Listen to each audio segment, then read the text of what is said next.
السلام علیکم، میرا نام ذیشان عثمانی ہے۔ آج کا جو ٹاپک ہے اس کا نام ہے کہ آپ قیمتی ہیں۔ ہمارا نظام تعلیم عمومی طور کے اوپر جو چیز ہماری پرسنالٹی میں، شخصیت میں پیدا کرتا ہے وہ ہے سیلف ڈاؤٹ۔ ہم کچھ نہیں کر سکتے، ایک احساس کمتری ہوتا ہے بلا وجہ کا۔ ہم ہر چیز، ہر شے، ہر شخص کے مقابلے میں احساس کمتری کا شکار ہیں۔ کوئی گورا ہو تو ہمیں احساس کمتری ہو جاتا ہے، کوئی امریکن ہو تو ہمیں احساس کمتری ہو جاتا ہے، کوئی کسی اچھے اسکول سے پڑھا ہوا ہو تو ہمیں احساس کمتری ہو جاتا ہے، کسی کے پاس اچھی گاڑی ہو، اچھا گھر ہو، کسی کے ماں باپ کی اچھی جاب ہو، کسی کا سوٹ زیادہ ہو، اور یہ احساس کمتری ہم روز کے حساب سے اپنے اندر جذب کر رہے ہوتے ہیں۔ اب ذرا بات ہے، جو بچہ 15 16 17 18 سال تک یہ احساس کمتری اپنے اندر جذب کرتا رہے گا تو معاشرے کے اندر آ کے، ریئل لائف کے اندر آ کے ہم اس سے کیسے ایکسپیکٹ کر سکتے ہیں کہ اس کو پبلک اسپیکنگ آئے گی، اس کا کانفیڈنس لیول اچھا ہوگا، یا وہ کوئی کام اچھے طریقے سے کر سکے گا یا نہیں کر سکے گا۔ تو میں آپ کو چھوٹا سا فارمولہ بتاتا ہوں جس سے آپ کو معلوم ہو سکے گا کہ آپ کتنے زیادہ قیمتی ہیں، اور امید ہے کہ اس کو سن کے آپ کو تھوڑا سا اچھا لگے گا اور آپ کو پتہ لگے گا کہ قدرت نے جب آپ کو ماں بن کے پالا ہے اور اتنی آپ کا خیال کیا ہے، اتنی آپ کی ٹیک کیئر کی ہے، تو کوئی نہ کوئی کام تو آپ کے لیے بھی ہوگا۔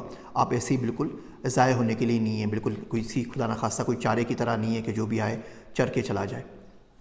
آپ اندازہ کریں کہ روز میں جس دن سے پیدا ہوئے ہیں، جس دن جب تک ہم مر جاتے ہیں، تو ایوریج لائف کیا ہے؟ 70 سال، چلیں 70 سال کی بات کر لیتے ہیں۔ تو روز آپ کتنے روپے کا کھانا کھاتے ہیں؟ اب وہ کھانا آپ کھا رہے ہیں، آپ کے امی ابو دے رہے ہیں، محلے والے دے رہے ہیں، رشتہ دار دے رہے ہیں، قدرت آپ کو کھانا تو پرووائڈ کر رہی ہے نا، بھوکے تو اپنی رہتے۔ آپ ناشتہ کرتے ہیں، آپ دوپہر کا کھانا کھاتے ہیں، آپ رات کا کھانا کھاتے ہیں۔ ہم ایوریج پرائس 100 روپے لگا لیتے ہیں، 100 روپے کا ناشتہ کیا، 100 روپے کا دوپہر کا کھانا کھایا، 100 روپے کا رات کا کھانا کھایا۔ ایسے ایسے لوگ ہیں جو 20 ہزار کا کھانا کھاتے ہیں، ہم ان کی بھی بات نہیں کرتے، ہم ایکسیپشنس کی بات نہیں کرتے، ہم بالکل غریب ترین بچے کی بات کرتے ہیں کہ اس کا گزر اوقات کیسے ہوگی۔ روز کی 100 روپے کی میڈیسن تو آپ لیتے ہوں گے، کوئی ویکسینیشن لگ رہی ہے، کوئی ٹیکہ لگ رہا ہے، کوئی دوا کھانی ہے، جوانی میں بچپن میں کم تو بڑھاپے میں زیادہ، ایوریج اتنا بیٹھ جائے گا۔ 100 روپے آپ ٹرانسپورٹیشن ٹریولنگ پہ لگا لیں۔ آپ کبھی زندگی میں جہاز میں کراچی گئے ہوں گے، ٹرین میں گئے ہوں گے، ڈیبو بس کے اندر گئے ہوں گے، کبھی آپ اسکول جاتے ہیں، رکشہ پہ جاتے ہیں، چنگچی پہ جاتے ہیں۔ 100 روپے آپ ایوریج آؤٹ کر لیں پوری زندگی کے روز کے حساب سے۔ 100 روپے آپ لگا لیجیے مثال کے طور پہ آپ کی کلوتھنگ کے اوپر، جب کہ پتہ ہے کلوتھنگ جو ہوتی ہے، کپڑے بہت مہنگے آتے ہیں، ہم 100 روپے لگا لیتے ہیں۔ 100 روپے آپ ایوری تھنگ ایلس کے لگا لیجیے، سوشل میڈیا ہے، موبائل فون ہے، باقی کے آنا جانا ہے، کچھ ایکسٹرا کچھ خرچ کرنا ہے۔ یہ اگر آپ زیادہ نہیں، کوئی موٹے موٹے 10 12 خرچے بھی کر لینا تو بھی کم سے کم 1000 روپے روز کا بنتا ہے۔ تو اس کا مطلب یہ ہوا قدرت آپ کے اوپر 3,65,000 روپے سال کے خرچ کر رہی ہے۔ اب اس کو ملٹی پلائی کریں آپ 70 سے، تو عام سے عام بھی شخص جو ہے نا ہمارے پاس، وہ 2.5 کروڑ سے اوپر کی اسامی ہے۔ مطلب اس کے اوپر اچھے خاصے 25 ملین سے اوپر نہ پیسے خرچ ہوئے قدرت کے، 2,55,00,000 56 لاکھ ہی بنیں گے ٹوٹل۔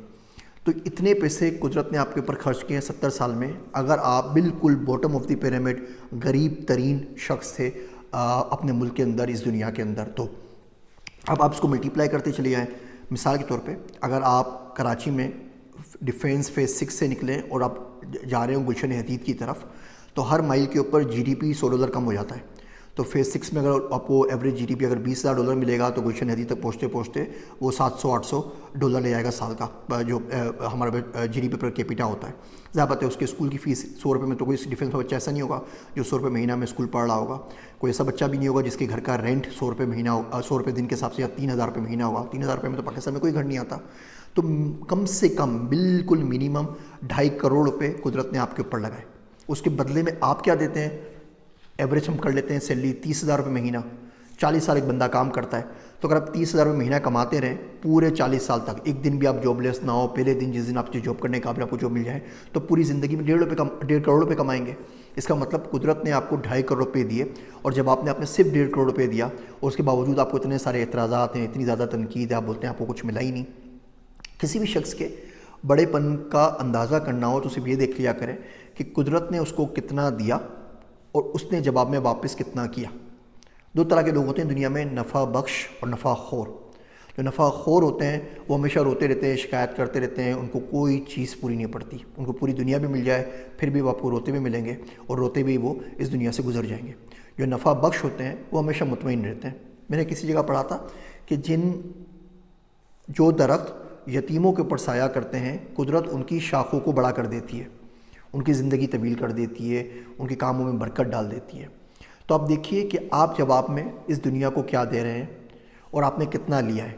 جتنا زیادہ آپ لیں گے اتنی زیادہ آپ کے اوپر رسپانسبلٹی ہے واپس دینے کی، آپ کو امپیکٹ کریٹ کرنے کی۔ تو بہرحال ایک چھوٹی سی بات تھی جس میں بتانا یہ چاہ رہا تھا کہ ہم سب بہت زیادہ قیمتی ہیں۔ قدرت کے ہمارے اوپر کروڑا روپے لگے ہوتے ہیں ہماری شخصیت کو تعمیر کرنے میں، ہمیں انسان بنانے میں، ہماری صرف پیور ایگزسٹنس کے لیے کہ ہم زندہ رہیں اور اس معاشرے میں، اس ملک میں، اس دنیا میں سانس لے سکیں۔ تو اپنے آپ کو نالائق نہ سمجھیں، احساس کمتری کا شکار نہ ہو۔ قدرت اتنی، مثال کے طور پہ آپ کوئی گھر لیں، اگر 2.5 کروڑ روپے کا، تو آپ جا کے اس کو آگ لگا دیں گے یا کسی کو بھی گفٹ کر دیں گے، آپ بولیں گے نہیں بھائی میں بہت پیسہ اس کے اوپر لگا ہے، میں اس کی بڑی ویلیو کرتا ہوں۔ آپ 2.5 کروڑ کی گاڑی لیں تو قدرت کے پاس ہم سب کوئی 2.5 کروڑ میں بنائے، کوئی 2.5 ارب میں بنائے، کوئی 25 ارب میں بنائے، قدرت نے بہت پیسہ لگایا ہمارے اوپر۔ اپنے آپ کو کمتر نہ سمجھیں۔ جب اتنا پیسہ آپ کسی چیز پہ لگاتے ہیں تو اس کا کوئی نہ کوئی مصرف، کوئی نہ کوئی کام ضرور ہوتا ہے۔ پیسوں کی بات اس لیے کر رہا ہوں کہ ہمارے معاشرے میں پیسے کے علاوہ آپ کوئی بات کسی کو سمجھ میں نہیں آتی۔ میں نے 40 سے اوپر کتابیں لکھی ہیں، جتنی کتاب سب سے زیادہ بکی ہے میری انٹرنیٹ سے پیسہ کمائے، اتنی کتاب کوئی بھی نہیں بکی۔ لوگوں کو صرف ایک چیز سوچتی ہے، پیسہ کیسے کمائے، پیسہ کیسے کمائے۔ کچھ دن پہلے کاؤنسلنگ سیشن میں ایک صاحب سے بات ہو رہی تھی تو بڑے پریشان تھے، وہ کہہ رہے تھے میں اپنے بچوں کو سکھا رہا ہوں کہ آگے ملینئر کیسے بننا ہے۔ تو پیسے سے ایگزامپل اس لیے دے رہا ہوں کہ پیسوں کی بات آپ سب کو سمجھ میں آتی ہے، اور فارچونیٹلی انفارچونیٹلی صرف یہ ایک طریقہ رہ گیا ہے لوگوں کو بات سمجھانے کا۔ امید ہے آپ میری ویڈیوز دیکھتے رہیں گے اور آپ کو کچھ نہ کچھ سیکھنے کا موقع ملے گا۔ میں ہوں آپ سب کا ذیشان عثمانی۔